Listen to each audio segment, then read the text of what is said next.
The vaccine injuries also are amenable to ivermectin and certain other agents, and we're not allowed to use it, and that's the crime. They did research in the lab in which they proved 100 mice out of 100 died if they were exposed to SARS-CoV-1. 100 out of 100 mice lived if they were given ivermectin. Cleveland Clinic proved that you were 4 and 5 times more likely to get COVID as a member of their staff. The people who had 4 or 5 jabs, off work all the time, sick all the time. The people who had 0 jabs, they were the healthiest staff. As plain as the nose on my face that there's plenty of injury, plenty of sad truths of ill health, disability, both for children and adults from the COVID-19 vaccines.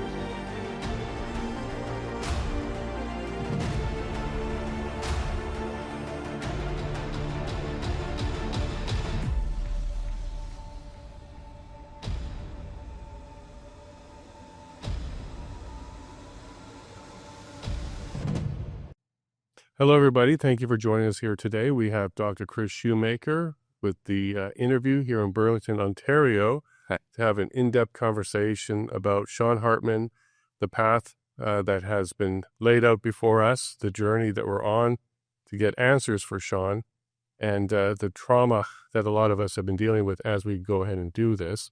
I have the honor to speak with Dr. Chris Shoemaker many times before, but this is the first time we're doing an in-person interview here in Burlington. Nice to have you here. Nice to be here in Burlington with you, Jason. So as we're going to make our way through today, it's going to be difficult because we're going to be remembering and talking about some stuff that's hard, specifically around Sean Hartman. But before we get there, can you go ahead and introduce who you were before 2020? Oh, certainly. A licensed doctor in Ontario, Canada, and had been one for 45 years. Never any calls on my record. I worked in difficult circumstances. I worked in emergency for about 15 years at one point. Did another 10 years of hospitalist-based work after that. So I certainly, as a comprehensive physician, I certainly did more than just office practice in my career. And but I had some office practice, of course, going on in the years that followed those first 15. And I was called from that to assist in the COVID clinics in 2020, 2021. So that's one aspect. Basically, that's all I could say to begin with, but I'm sure you have other questions. You were very active in the response for COVID. You were treating people. You were part of creating protocols or following protocols during early COVID? Yes. I mean, the protocols were created not by me. They were created by others who were doing the administration of such things. But I volunteered as an ex-emergency doctor to work in a setting which was going to be pre-hospital assessment. Patients were going to get numerous swabs and the like to check out the disease in the community. But for the individuals themselves, maybe they were having some chest pain as well when they came in with their quote-unquote COVID symptoms. And we would have to assess those. We did cardiograms as necessary. We did some oxygen level measurements as necessary. And we made the decisions to send patients to hospital, when that was necessary. So it was quite an interesting job that I did with a full year of all of 2021. In the early response, did you see a lot of children come to the hospitals? Oh, yes. Children were coming in with their parents and, just maybe the family wanted to be assessed for reasons of contact. And they were coming in to have both a physical examination and some general advice as to what they should be doing. And at that time, what did you think of the response that was happening with your colleagues, the institutions, even the government? Oh, that's a pretty wide-ranging question, Jason. The one thing I was disappointed about, because it was fully a year into COVID at that point. By the beginning of 2021, we'd had all of 2020. And in 2020, we were learning from the south of France, Dr. Didier Roux, and from northern New York State, Dr. Zelenko, Dr. McCullough also were coming out with protocols which were going to make safe early treatment doable. And I was so excited to potentially use such safe, usable treatment, especially as I was working in a hospital-sponsored clinic. But we were quickly told, no, you certainly can't use ivermectin. You certainly can't use hydroxychloroquine because they are not approved for the specific indication of COVID-19. Well, how could they be used for that specific indication? COVID-19 hadn't existed until 12 months before. But doctors around the world were finding that a safe medication routinely used for 40 and 45 years had a wonderful effect and would completely stop the symptomatology of COVID-19 in tracks if they used zinc, hydroxychloroquine, or or ivermectin, and but we weren't allowed to use those things. So we made suggestions to people: take some vitamin D for sure, take some zinc for sure. I told patients to take those two entities for sure. But in a sense, the population of Ottawa was not being well served because hospitals were telling all of their doctors, don't try to prescribe these medicines, and if you do, the pharmacies will not fill it for you. So who makes those decisions and tells you you can and can't do it? Is it the hospital, fellow doctors, administration, someone else? The message is, it's in a sense, from the CPSO, the College of Physicians and Surgeons of Ontario, and the hospital systems. They were both spoken to by WHO entities. WHO, World Health Organization, which is a branch of the UN, they gave the marching orders to every college in Canada. They gave the marching orders to every hospital in Canada, what medicines they were allowed to use, even for hospitalized patients. And they were essentially, quietly prohibited from using safe medicines like those two I've just mentioned by this WHO-dominated entity that spoke to both the hospital systems and to the boards of the U.S. states and the colleges of the Canadian provinces. They were all spoken to quietly behind the scenes, no paperwork involved, but they were told, do not approve these medicines. Do not let doctors use them. And we recommend that you take the licenses away of any doctor that wants to speak positively about that to the population. You know why they did that, because they wanted nothing to be available other than a supposedly magic vaccine. And at this time, that was yet to come. But let's rewind a little bit. Sure. Have you been through something like this before where the college was this proactive on doing recommendations that included removing license for doctors if they followed any type of protocol? I certainly was never in a situation or knew of a situation where the doctor simply using a medicine off-label. In other words, maybe the medicine was principally for a psychiatric use, but it had, strangely enough, some blood pressure lowering medications, blood pressure lowering effects, and the doctor wanted to use it for that purpose and not just for the psychiatry effect. That's done all the time. And in reverse, a medicine that's for blood pressure might be found to have benefit for psychiatry reasons. And I could name the medicines, but I'm not going to do so on this moment.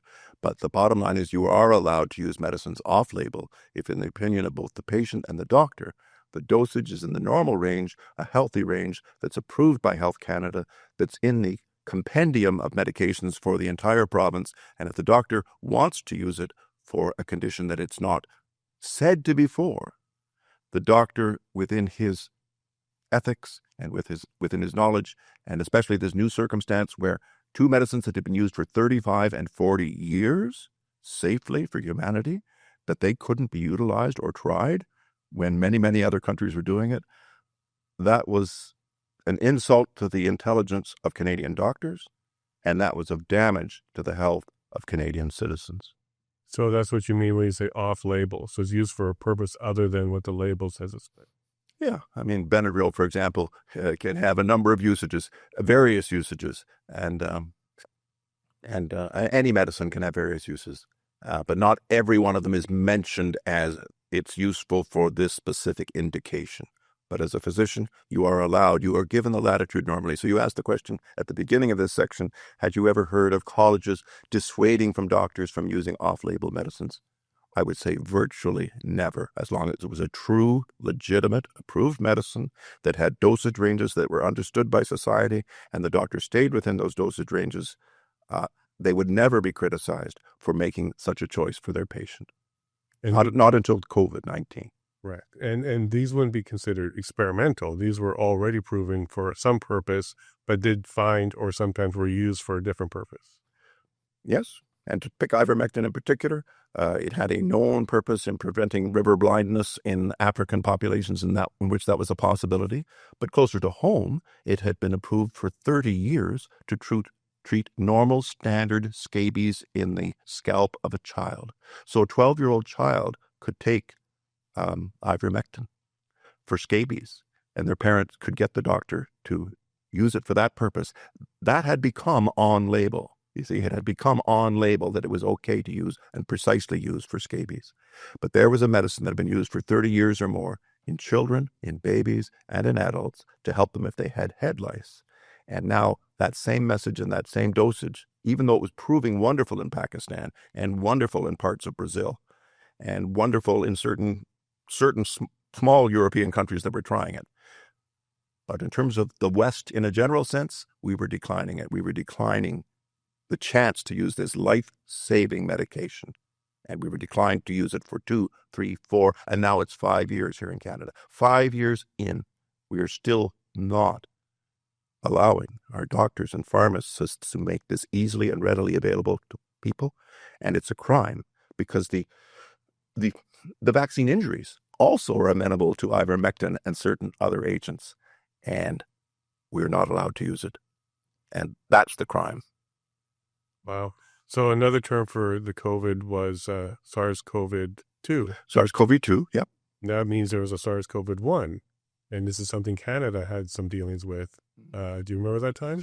Very much so. Centered on Toronto, largely. San Francisco on the west coast of the U.S. and Toronto were the two epicenters of where SARS-CoV-1 happened, yes.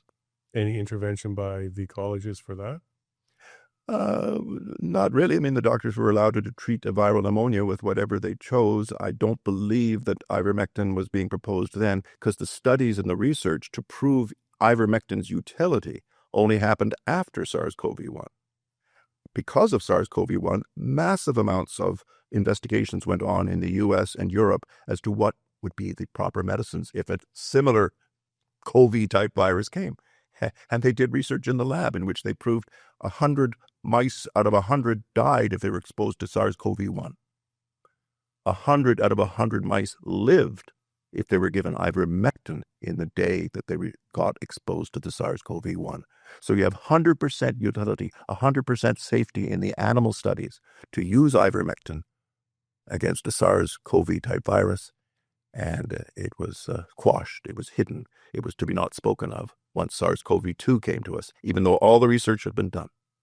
That's actually interesting. I didn't know that part. So could you even argue that maybe it was an on-label use given the research done on SARS-CoV-1?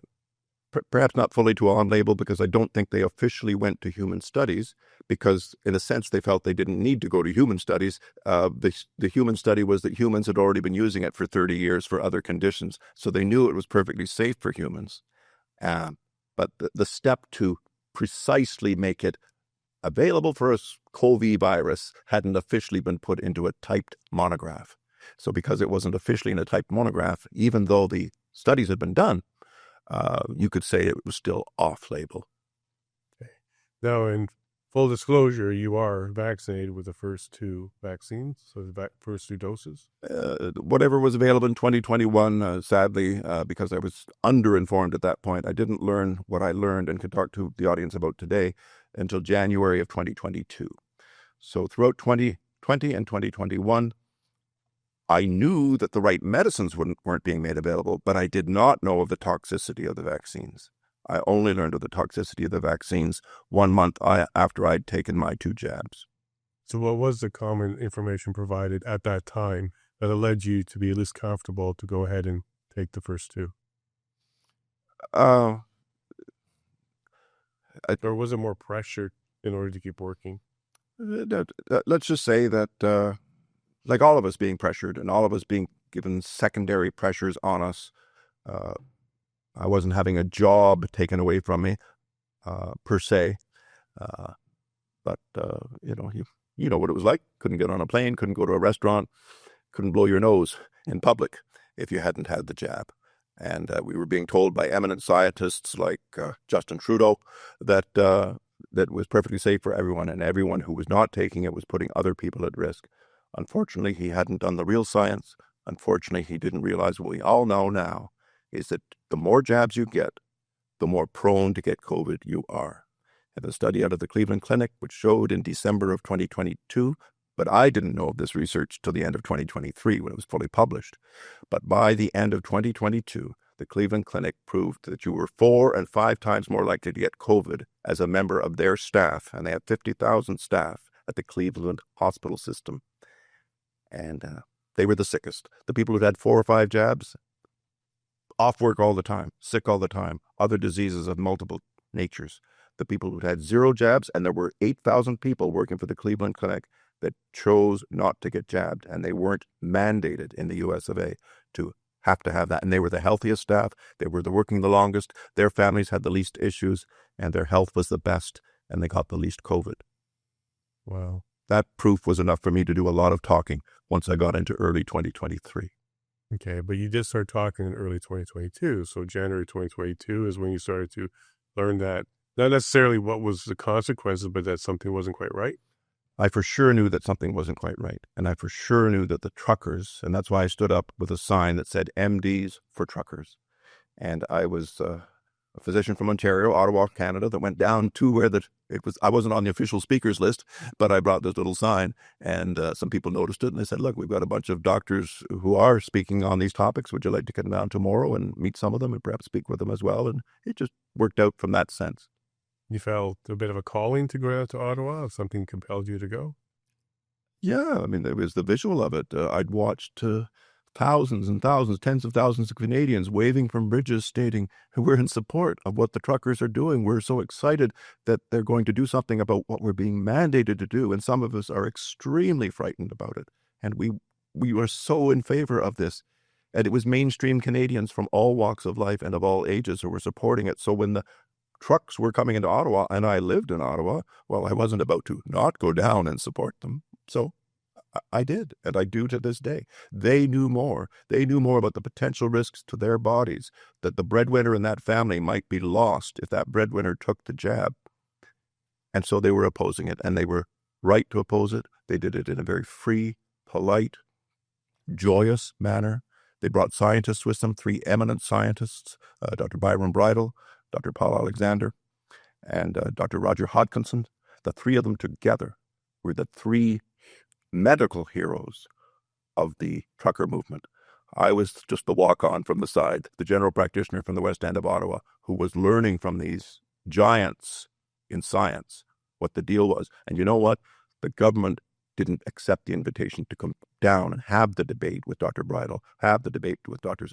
Alexander and Hodkinson, which they should have. And anyway, David Speaker and I were there as well, in our not such a visible way.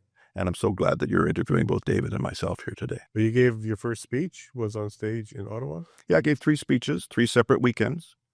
The Liberal government allowed us to have 3 weekends of free speech. But on the Thursday, Friday, before what would have been the 4th weekend of free speech, they moved in the stormtroopers, and the country knows the result. Now, when you took the stage, did you think that there would be consequences with the college? I just knew there would be a consequence if society didn't know how safe the 2 generic treatments were. I thought that by a physician standing up and saying, I've used this for patients who went to Vietnam or the Belgian Congo, and they wanted to take hydroxychloroquine for 6 weeks, and their children were going to take it for 6 weeks and come back and be perfectly healthy and not get malaria, and certainly had no side effects from the medication. I wanted them to know how safe we doctors in Ontario knew it was, because I wasn't the only doctor in Ontario who gave parents and their children's steady, effective, normal doses of hydroxychloroquine for day after day so they wouldn't get malaria. A much lower dose had to be used to help you not get COVID-19. But it was my duty to inform the public that it was a more than safe enough medication that they could consider and should ask for political help and medical agency help to make changes and to save some lives here in Canada.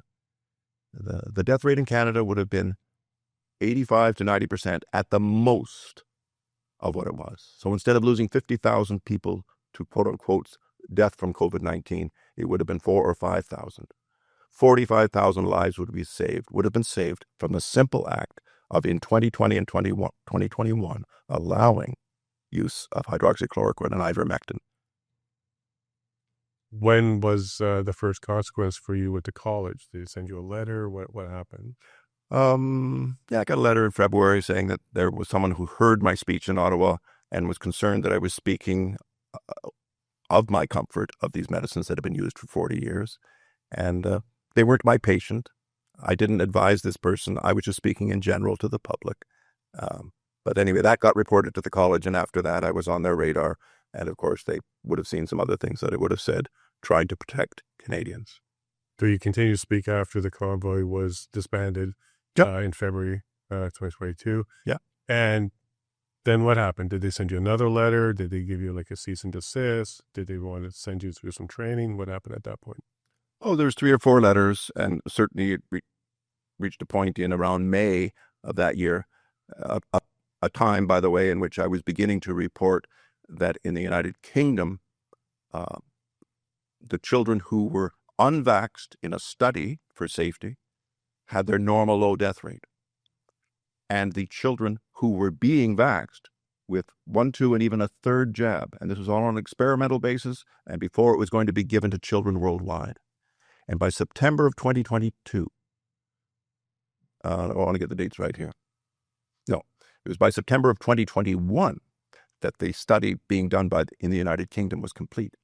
And when they opened the envelope in February of 2022, they found, to their horror, that there was a normal death rate in the unvaccinated children, and the death rate had gone up 82-fold, 8,200%. The baseline death rate, it's still a rare death rate, and you're taking a minuscule likelihood of death, but it's becoming 82 times higher, 8,200% higher in the vaccinated children. That was the fact in the United Kingdom, and I wasn't going to not speak about that. I had to now be talking to the public about a different point. Not that ivermectin or hydroxychloroquine were safe and useful medicines early on, but that the quote-unquote prevention that would have no side effects and would be safe was in fact causing children to die between 52 and 82 times more so than the unvaccinated children in the double-blind, random controlled study out of the United Kingdom.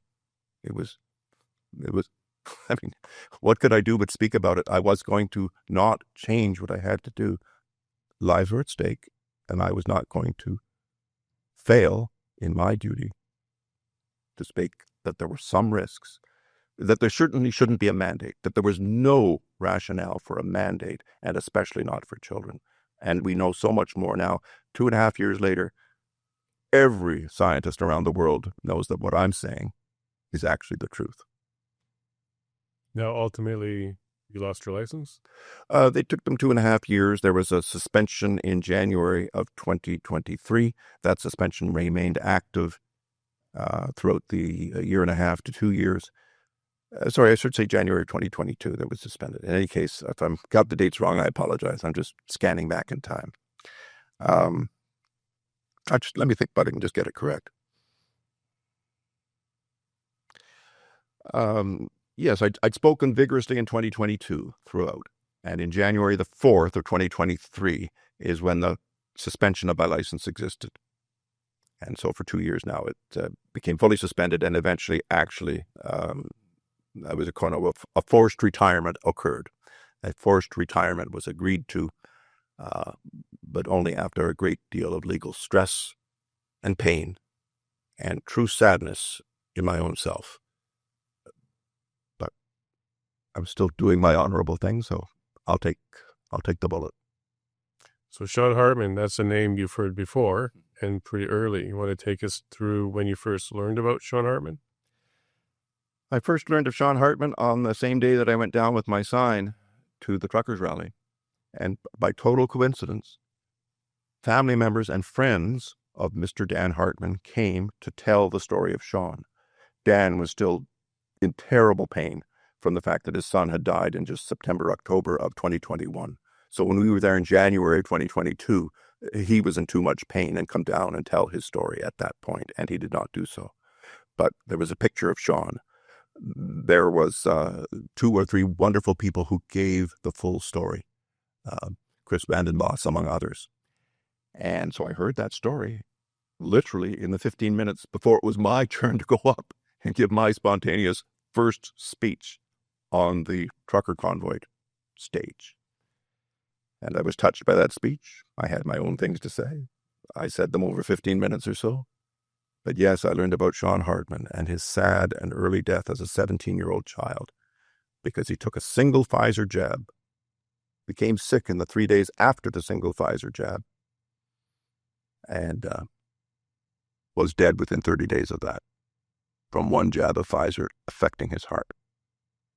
Can you take us through some of the information you learned since then about his medical condition, some of the signs he was showing? when you went to the hospital? Yeah. Please forgive me if I'm off on a day or two in this description, but basically it all happened in September of 2021 into October of 2021. And he got the single shot of Pfizer. He wanted very much to play hockey. He was mandated to get it. He was not going to be allowed to play hockey if he didn't get his paired shots. And he took his first one on a date in August or September, one or the other, of 2021. And 3 days after the shot, he began to feel a bit nauseated, a little weak. He just wasn't well. He also had some strange brownish discolorations under his eye that had showed up from whatever this illness was. His dad appropriately took him to emergency to have him assessed for the strange-looking changes under his eyes, along with his generalized fatigue and nausea.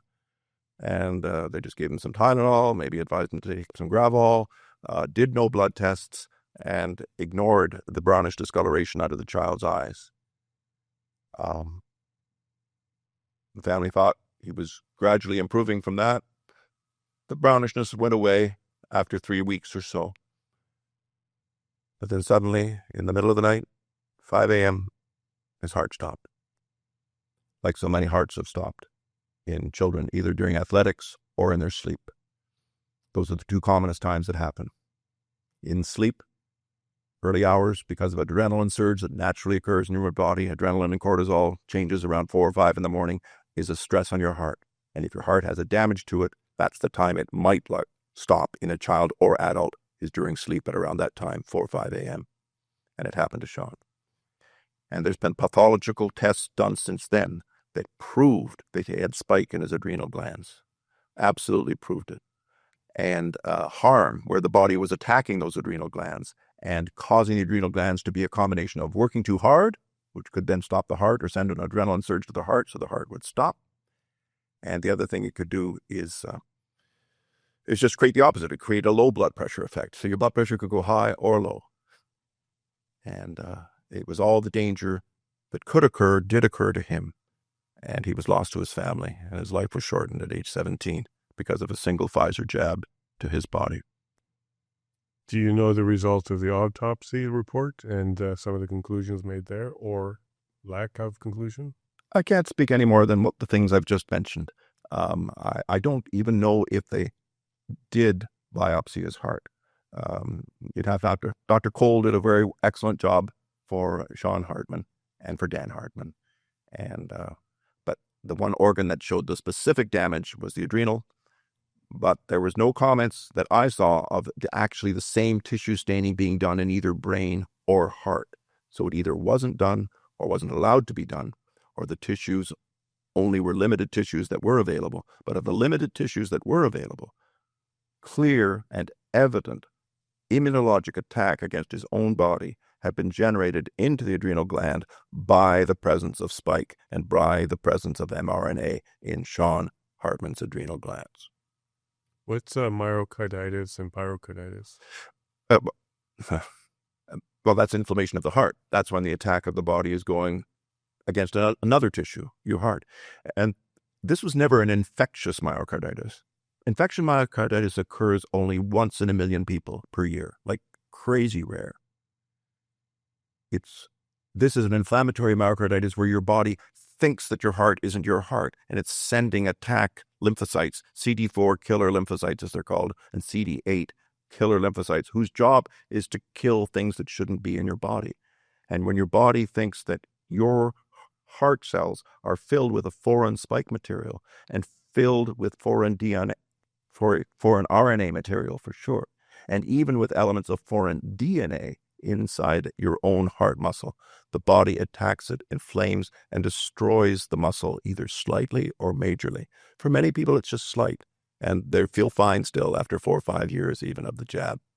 But that I could speak more to the generalized myocarditis issue, but myocarditis means irritation, inflammation, damage to the heart cells. Itis is inflammation.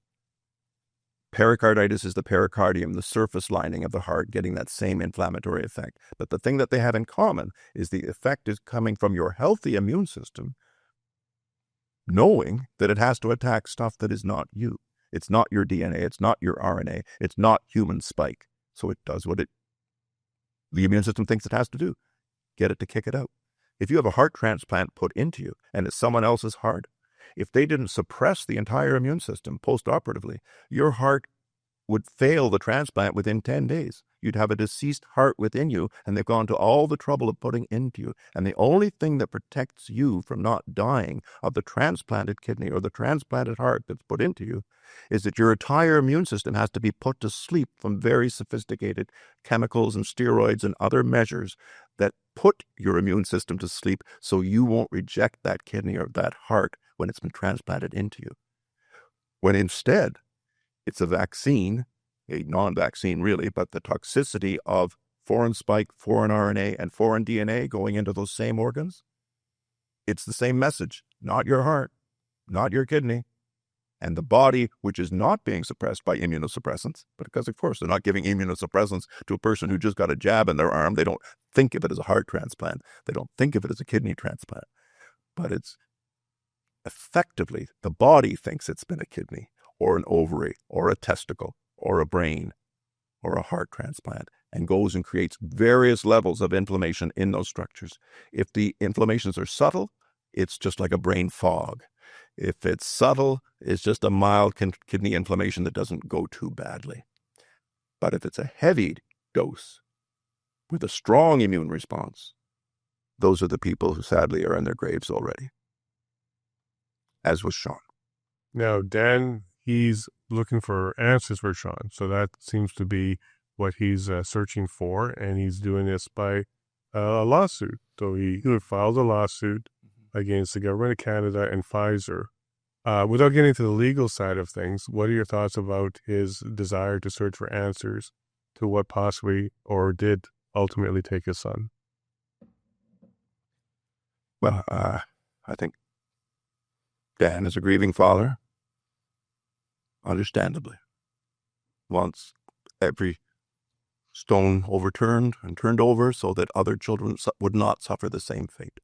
And I believe that is his only motivation for making this lawsuit. His only motivation is to save other parents from this event. And there's tens and twenties and hundreds and thousands of children across America and Canada, not all as fulsomely identified as Sean, but those parents know. Those, the Garcia family in the United States, and so many others, have lost their child to exactly the same circumstance, a single shot of the vax, which equals foreign RNA, foreign DNA going into your tissues with the body's subsequent response. So he's helping to protect all of us by making this lawsuit. And the government, although they're claiming in the first court to not have a quote-unquote duty of care, I think the government had a duty of taking more care of approving an unproven vaccine like this. Vaccines normally take 10 years for approval. This was rushed through in 9 months. It was unethical by the governments. It was unethical by the agencies to do so. And the results are horrendous. As a physician, when you hear the government, because let's just be clear so everybody is watching, the government was removed from this lawsuit through a motion because they were successful in arguing to the court that they didn't have a duty of care to Sean or the rest of Canada when it came to providing this, what was it, the approval of the COVID vaccine, and then not necessarily the requirement, but the mandate in certain places like playing hockey in order to take it. As a physician, what's your thought about them being released from this lawsuit after being successfully able to argue they don't have a duty of care to Sean or the rest of Canada? Well, they're released at this one point by this one judge. It doesn't mean that they're in the fullness of time. They may be found more responsible than they realize. And the one fashion in which they realize is that Health Canada functions under the direction of the government above it. So if Health Canada did insufficient actions to really have a safe vaccine, then they are liable for having done insufficient actions. And one specific thing that Health Canada completely failed to do was when Pfizer in particular presented their map of what their agent was. Pfizer purposely left out the fact that there was an SV40 component genetic material purposefully placed into the vax. It had nothing to do with fighting COVID. It was just going to make it more likely for everything else that was in the vax to cross the blood-brain barrier, to cross into cells, and to even get into the nucleus of the cells. So this was an agent that came from the early versions of polioviruses, when polioviruses weren't that healthy for people to get. Polioviruses are much safer today. But this agent that had been used in the earliest versions of poliovirus in the 1950s was reintroduced to this in order to make it more toxic, more capable to go to the central parts of your body, including the nucleus of the cell where you have your own DNA. And for them to lie about that, they lied to Health Canada about it, didn't show it, didn't declare it, didn't show it on their map.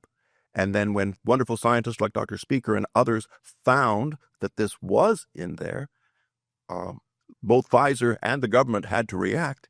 You know what the government of Canada's reaction was? Health Canada's reaction? It was to take the advice of Pfizer as to whether this was dangerous or not. And to take the advice of Pfizer whether, now that there's DNA also proven to be in the vax, whether that was suitable or not. So they were taking advice from the company and not being scientists themselves. They were not scientifically assessing if SV40 is in there. That has a known hypertoxicity to it, and it allows the rest of the jab to go more places and be more prominent and to last longer.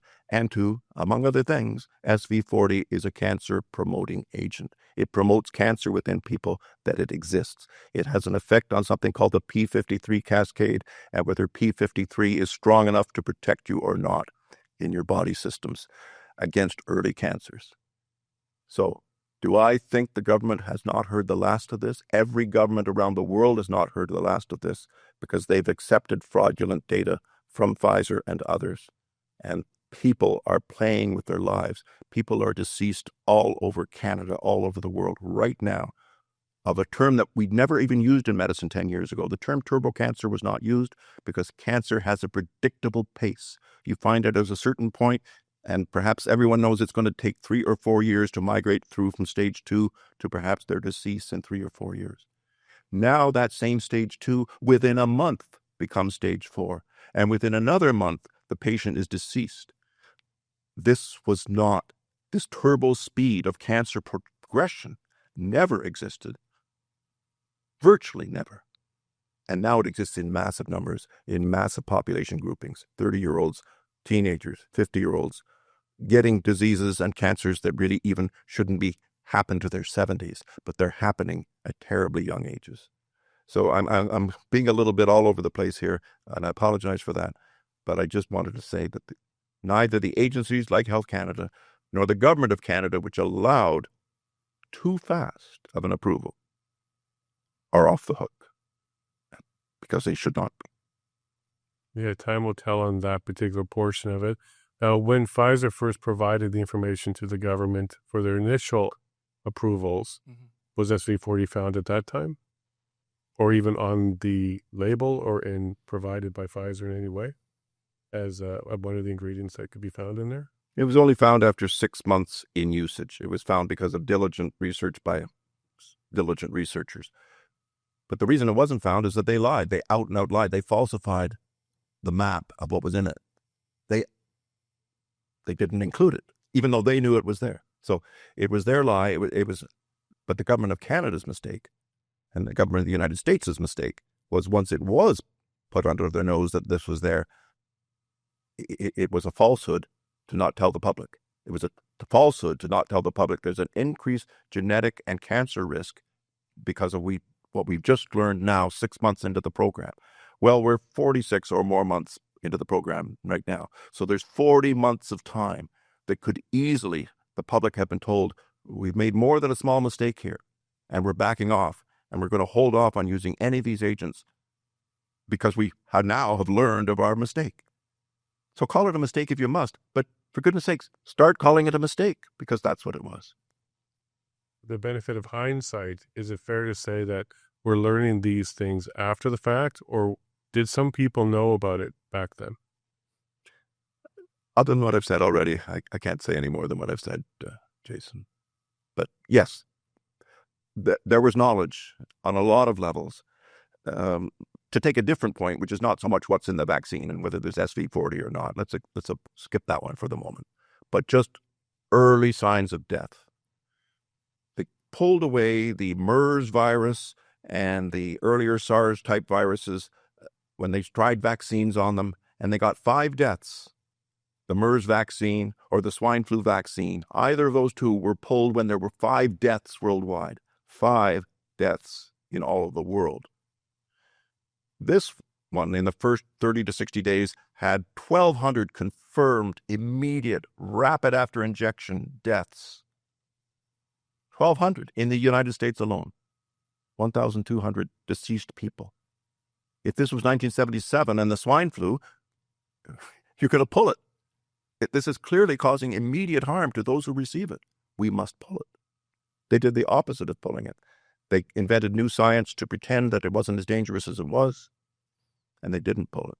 And we're suffering because it's still not pulled. Every mRNA platform, mRNA in any form given to anybody, has a lethality to it, has an effect on fertility, which is negative, has an effect on brain function, which is negative, which is because of the design and what lipid nanoparticles are shaped as and what they on their own do. In fact, in animal studies in the early 2010s and the early 2010s, and even back into the 1990s, when they were looking and considering to use lipid nanoparticles to carry small amounts of chemotherapy to the brain, the lipid nanoparticles were really good because they were really good at getting into the brain, and that's where they wanted to see if they could send some chemotherapy directing it to brain tumors. When they injected, and this was only in animals, they had 100% lethality. Lipid nanoparticles by and of themselves in animals who were smaller than humans, but they were having lethal effects on the brain. They could never get an approval to give a lipid nanoparticle carried chemotherapy into anyone except a person who had 5 months or less to live.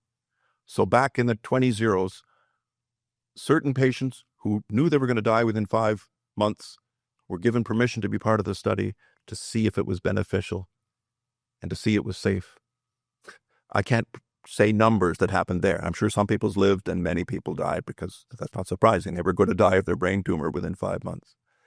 But the one thing was that all of that study, all of it, did nothing to prove safety, even for cancer patients to receive medications via lipid nanoparticle because it had a lethality of its own. And once you put mRNA inside it, and once you put DNA plasmids in parallel with it at the same time, you're doing a terrible risk to the patient population. And certainly the one group should never get it are the healthiest. You don't give it to healthy people. Heck, you're not even allowed to give it to people with cancer, according to your own study protocols, and they couldn't. So mRNA in lipid nanoparticles had zero market. There was zero market for it after 30 years of study. And the market was invented, and the market was created, and the market has happened to all of us because of nefarious decisions made at the top of World Health Organizations, the WHO, and the people who are the paymasters of the WHO, one name of which is William Gates, and there are others. Now, there's also a golden rule that you never give a pregnant woman a vaccine. This is not a new rule. This has been around forever. Can you take us through that one? Well, you were very good to have noticed that so well, Jason. And I imagine you were following Dr. James Thorpe out of the United States, who articulates that so well. And he has massive numbers of studies showing the harm on our pregnant women and the babies within them. And one of the principal statistics that he sadly had to report was that people being given the vax in the first 1/3 trimester, the first 3 to 4 months of pregnancy, they had a spontaneous abortion rate of 82%. It should normally be 5 or 6%, should be the loss of child, the miscarriage rate. It happens.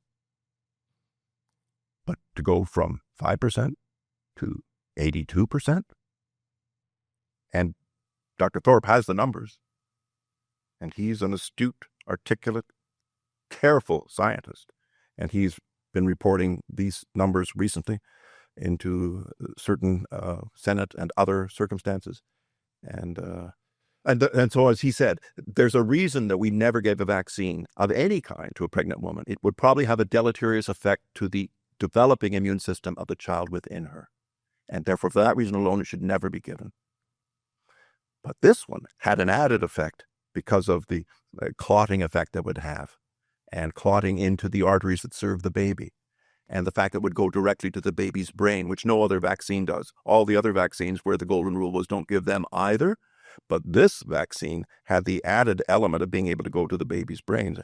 And the damages to babies and the loss of pregnancies, that is the thing that the public will hear more and more about over these next 12 months, because the information is categorical, it's clear, and any agency that's saying it's safe for mothers and it's safe for pediatric patients, they're lying to you. It's not safe. And Dr. James Thorpe has the eminent details. I'll allow him to speak to the science, because he did all the science and the assessments of it. Now, recently, Global TV is starting to break some information around a program here in Canada called VISP, so Vaccine Injury Support Program. Okay. $54 million spent on this program, awarded, and this is from Global TV, awarded to an accounting firm who had enough capacity to go ahead and take on these claims from Canada. Okay.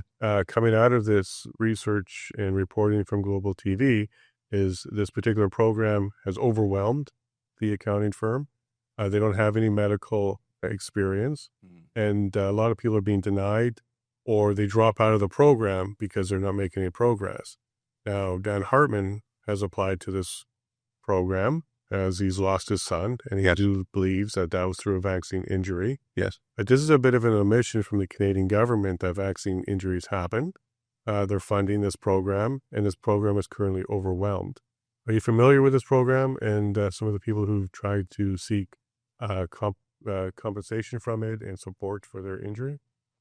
Yeah, it's a program. It's a money-moving program, potentially, like any government program. Apparently, it's funded to the extent of $54 million. Currently, that we know of. And the payout to clients so far in 2-3 years? 16.4 or something like that. So it's an administrative cost of $54 million of benefit to the actuarial company. And Canadian citizens are getting spread among thousands of people. And I don't think they've actually reached 1,000 who've actually received funding yet from this, but somewhere between 900 and 1,000 people might have gotten some funds approved to them by this point. But only 16 million to the recipients. That's horrible. That's horrible. Now, is this a bit of an omission that there is injury, even though media only recently is starting to take up this conversation? It's as plain as the nose on my face that there's plenty of injury, plenty of sad truths of ill health, disability, both for children and adults, from the COVID-19 vaccines. And the programs apparently are not designed to help them quickly and appropriately. And the programs exist only because the patients have been made unlawful to sue. Supposedly, in the absence of fraud, the companies producing these products are immune from a lawsuit for themselves. But that's two things are happening. The fraud is evident. The fraud is true. And therefore, they're not as immune as they think they are. But the program that was put in place to help people, that itself has been a fraud, because it's paid millions and millions of dollars to a company that has only paid out maybe 10% of what they're being paid to run the program. Again, that's why I say it's horrible. Are you familiar with some of the work being done in the U.S. to bring more lawsuits, like in Texas? The Congress is having this conversation, especially under the Trump administration. Are you familiar with some more of the work being done there? I think their legal system is a little more viable to indirect change. States in particular, for example, can start to ban a product because of their belief and evidence that it's not a safe product on its own shelves. So an individual state in Idaho has essentially made the product not available. It's the first, and there will be more states that are going to make it legally impossible to continue to market products that have such a bad track record. One of the reports that Dr. Speaker worked on was out of Alberta. So Danielle Smith commissioned a report with Dr. Gary Davidson on the Alberta response to COVID and the vaccination rollout. And his report was very clear that women and children, especially pregnant women, should be avoiding this and no recommendation should be provided. Unfortunately, the Alberta government is still recommending it. But Danielle Smith has recently taken a step to no longer pay for vaccines in Alberta and has started to say that she's not sure about the effectiveness of it now. Is this a step forward when it comes to releasing this information for the rest of Canada? Yes, it's a very important step forward. And she's, based on the things I've told you already, I think she's very wise to say that she's beginning to think that it's unsafe. And I can reassure her, they are completely unsafe. And you are moving in the correct direction, Premier Smith. And we applaud you for that. And may you go further steps and as soon as possible, because it is for the benefit of your citizens, especially your youngest citizens, the babies in the wombs of their mother. It's to their benefit. And the 6-year-olds and the 6-month-old, all of whom are still being somewhat officially directed to continue to take them according to the province's system. But if they're removing the financial side of it, that's a step. But the right thing to do is to put a 10-year ban on them everywhere and figure out, and believe me, 2 years into the 10-year ban, they'll finally throw up their hands and say, oh my goodness, Dr. James Thorpe and Dr. McCullough and Dr. Trozy and so many others around the world have been correct. How could we possibly have done this to our citizens? I dearly hope that will be what we're hearing in another 2 or 3 years. But the stoppage should be now.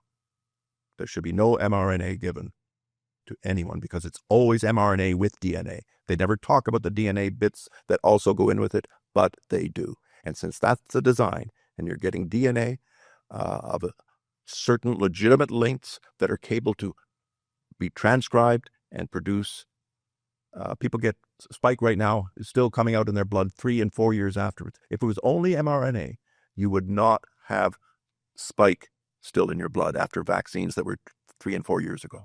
And yet people are having spike continuing to be elaborated. And the only way that can happen is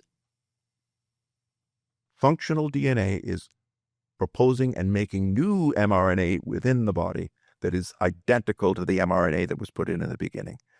The DNA is the true source, is potentially the true factory that's going to make more and more RNA.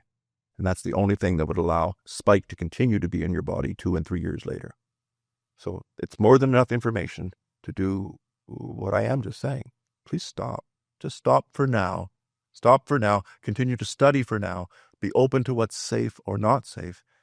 And start saving the genetic code of our population.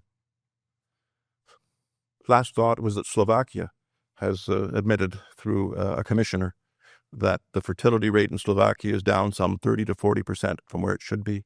And it's all in complete concert and complete follow-up to the use of the vax. And their fertility is declining year over year over year because of the use of the vax. So our speaking and our proof that the vax goes to the ovary and then the ovary gets attacked. And there's now a Japanese study is showing a 60% reduction in the amount of healthy follicles in 20-year-olds. A 60% drop in the number of healthy, and they can never be replaced. You've got all the eggs in your ovary you're ever going to have when you're born. They never go up.